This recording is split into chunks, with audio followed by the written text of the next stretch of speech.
Hey guys, welcome back to my Arsenal career mode. Yilmaz is coming in as striker in this match, guys, and I'm using Diaby in midfield with Flamini. It's good to see Diaby in the squad. Basically, I just fancy playing him. We're going up against Cardiff. You know, they're not the strongest team in the league. We all know that. And I should be able to get away with a few less important players playing. It's overcast in the Emirates Stadium. The grass looks lovely as usual. Let's see if we can get 3 points here and continue that streak and stay at the top. Look at Barak, out-muscling him. So easy. Walcott's pace, it's so good, but he's been out-muscled. It's actually a foul, though. It looks like he was pulling my shirt a little bit there. Sanya's going to drift this one in. Let's see if we can get someone on the end of it. No, that was terrible. What a start Diaby's made. I mean, that tackle, he's absolutely brilliant. He's technically very good, and we're looking like we're going to be breaking here with Yilmaz. Honestly, it's great to have Diaby in the team. He brings that height and power. That was some nasty dribbling, though. So I'm definitely going to start using him a bit more. That's a good tackle from Flamini. Here we go again. Yilmaz, you have to get the cross in for Cazorla, the shortest player on the pitch maybe. He wins the header, but it's a good save by Marshall. Straight at the keeper though. No way, no way, Diaby's through. No way. Diaby has scored. And I've got to stop doing that celebration. It's because I loved it in FIFA 13. It was the cartwheel one. But oh my god, Diaby has pushed forward and he's actually scored. That is incredible. I'd love that to happen in real life. I'd be so happy for him. I just feel so sorry for Diaby. When he came back last season, you remember that Liverpool game away at Anfield? He was absolutely amazing in that game. You could just see it on his face. He was so happy to be playing, so happy to be fit. And then literally the next week, he's out again and he hasn't played properly since. It's just so sad.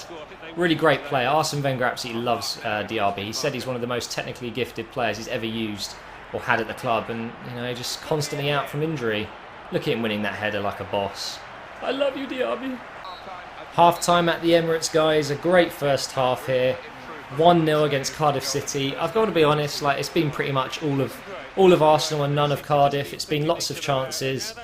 We probably could be 2-0 up, but I think 1-0's fair. A lot of the chances I've actually had have been, you know, semi-chances, nothing real goal-scoring opportunities except from Diaby's brilliant goal.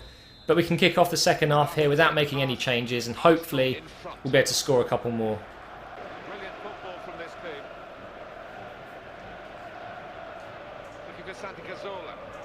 Oh, Cazorla's got through. Left foot. It is done, guys. 3 points in the bag. I don't think they're going to come back. I'm doing that celebration again. God damn it. Stop, Matt. I've got to stop. I've got to stop doing that. I will change it next time, I promise. But again, this attack basically came from Diaby. He squared it out to Walcott there, but Cazorla was just so agile. He got around Corker, and it's a really lovely finish. 2-0, guys. It's full time. That second half wasn't extremely good, if I'm honest, but Cazorla did get the goal. And that is 2-0, guys. 3 points in the bag, and we can stay at the top for another game at least. I'm so happy. I'm so happy. This team is working so well and it's only going to get better. And look at that. Diaby got man of the match for Arsenal. Fantastic. And there is the league table, guys. As you can see, Arsenal at the top. We still haven't lost a single game in the Premier League. You could say it's unrealistic, but I tell you what, some of those games were close. I scored in the 90th minute. You know, it hasn't been easy, but 14 wins and 6 draws does mean we are above Man City there by 1 point. And Chelsea, Liverpool, United are all drifting away, so it could be a two-horse race between me and Manchester City towards the end of the season. And you can see here, it's not very good news. A lot of these players are disappointed with the offer. But anyway, we have a transfer offer here for Chesney, which is an obvious no. There's no way I'm going to be selling him, especially for 4.4 million. That is absolute joke. And I don't want to sell him full stop. I don't know why he hasn't grown yet. It's very disappointing. He's only 79 overall at the moment. But that's not going to happen. So it seems like all of these players, Mikel, Park, Bentner, Frimpong and Miechi are all very unhappy with it. So I think every single person is saying the same thing. Oh no, hang on. Disappointed this offer. I wish to take my time to review my options. Okay, so Bentner wants a couple of weeks. That's fair enough. I'm not too bothered about him. And again for Miechi as well. Damn, that's not good. Alright, so these 3 players I need to just sign back up. Let's get this done now. I'm quite disappointed actually because I actually gave Mikel the 10,000 he wanted and for some reason he hasn't decided to take it. So what I'm guessing it was is he didn't know what squad role he would have. For me, he's going to be a future first team player. I think that's what I should put. Let's offer him that and see what happens. In terms of the other players, we had Frimpong, wasn't too happy with his, so let's go ahead and adjust his. I'll give him exactly what he wants. and future first team player as well. Just extending what he's got already is what we should be doing, I think. And then we've got Park, Bentner. I think it was Park, was it? The other player? I think it was. We're going to go ahead and offer him exactly what he wants then. Yeah, let's just give him the 25k because I think I offered him 20k. Maybe not, we'll see. If he comes back and says, again, he's not interested, then I will redo the contract offer. But anyway, guys, we are in the transfer window. We just had the game against Cardiff. I won't spoil the results. You can go back in the last episode and watch that if you haven't already.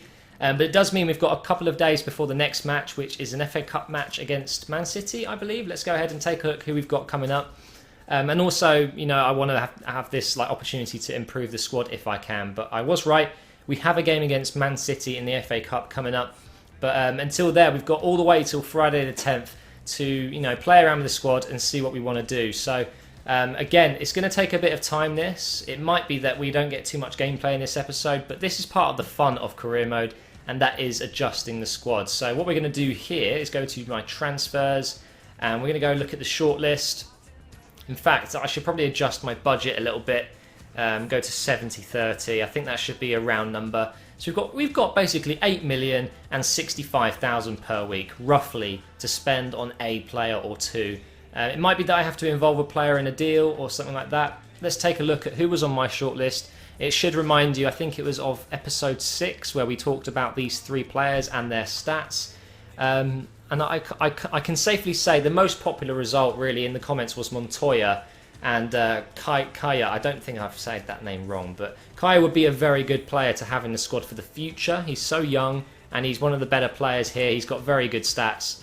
Obviously, we can't see them because we need to scout. So I'm thinking Montoya would be a very good choice. We've done business with Barcelona already for Bartra, so maybe they'd be willing to let Montoya go as well, and he would be then obviously my backup right back. And if you think back to the episode, what I liked about him was the fact he is basically Sanya .2. He's a Spanish Sanya, basically. He's even the same height, he has the same work rates, I believe, or does Sanya have a high defensive? I can't remember now.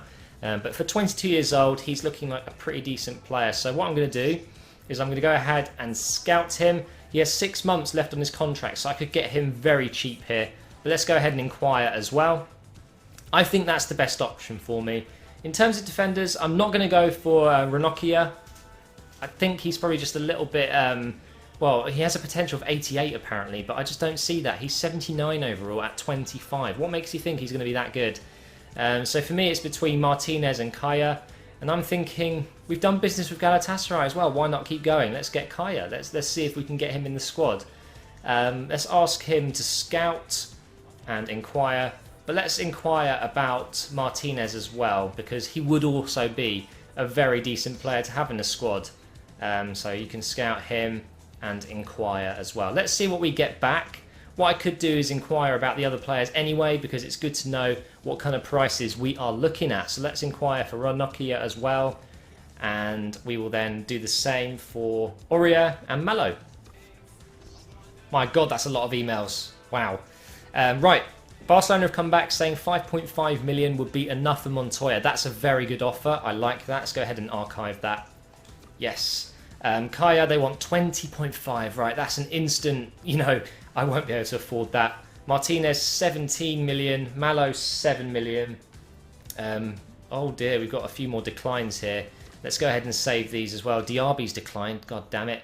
Phobe has accepted. Boateng and Sanya as well. Sanya is a very good one to get signed up, so that is definitely good. Okay, I don't think I'm going to be able to get Kaya right now. I know obviously you guys will be sitting there saying, well, you can offer less, but I've only got 8 million. There's no way they're going to let Kaya go for 8 million, so I don't see that happening personally, so we're going to go ahead and stop that. With Martinez, again, 17 million.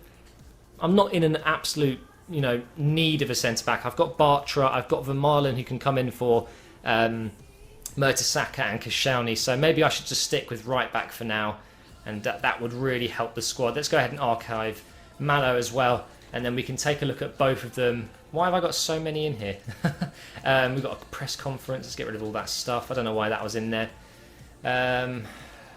It's between Montoya and Malo, and I do think Montoya would be the better option for me. So for 5.5 million, I think we're looking at a pretty decent player, you know. 5.5 million. Yeah, I think Montoya, I reckon we can go down to about 4 million and that should be fine. So let's go ahead and do that now. Unless I should scout him a little bit further, although I do know his stats already, which obviously I won't be doing in the future anymore because you guys would rather I just did scouting in the game, so that's what I'll be doing. But I do know Montoya is a very good player, and we've got prices. We've got prices, it's always good to see. I think Montoya is the better option, so I'm just going to go ahead and do this. Let's go ahead and approach to buy. Contract expiring in 6 months, so this really could be a very, very good deal. Let's go. Let's come up with just 0. I'm going to try 3 million. You don't know until you try. I might just be able to get him for that. That would be an absolute bargain. Montoya for 3 million, wow. I'm going to go ahead and do Silva and Diaby's contract because obviously I want to keep hold of these guys. Squad role, he's going to be a squad rotation player. That's fair enough. 2 years on 60k. I think Diaby, he owes it to Arsene Wenger and me now to stay at the club because we've stood by him through all his injuries, if you know what I mean. I'm going to give Silva exactly what he wants, 25, and he will be I think he would be a sporadic first team player actually. I think every now and again he would just be in the squad, so it's good to have a 5-star skiller in the squad, and there we go. Hopefully they'll accept those. I've got an offer from Russia to be their manager of the international team. I'm going to go ahead and delete that because that is not for me. I don't want to do any of the national teams just yet.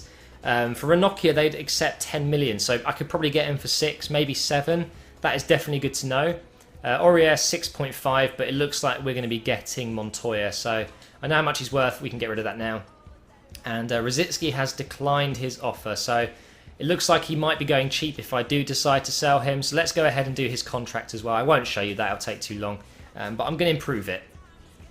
Interestingly enough, Spur has just found another centre-back called Jose Maria Gimenez, or Gimenez probably, from Atletico Madrid. He's Uruguayan, he's 6'1", and his aggression, jumping, strength and stand tackling are his best stats. And he is showing great potential, so I'm definitely going to go ahead and scout him further because he could be a potentially very good player. So it's good to see Spurs finding some decent players there in Spain. But Barcelona have come back saying they want 4.1 for Montoya. So the 3 million I offered clearly wasn't enough for them. I think 4.1 is a good deal, but I'm just going to offer.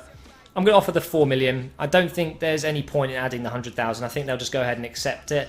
And you know what? That 100,000 could pay for some contract extensions or anything really. So let's see if they accept that. But we're getting close to the Man City game now. I want to wrap this deal up before then.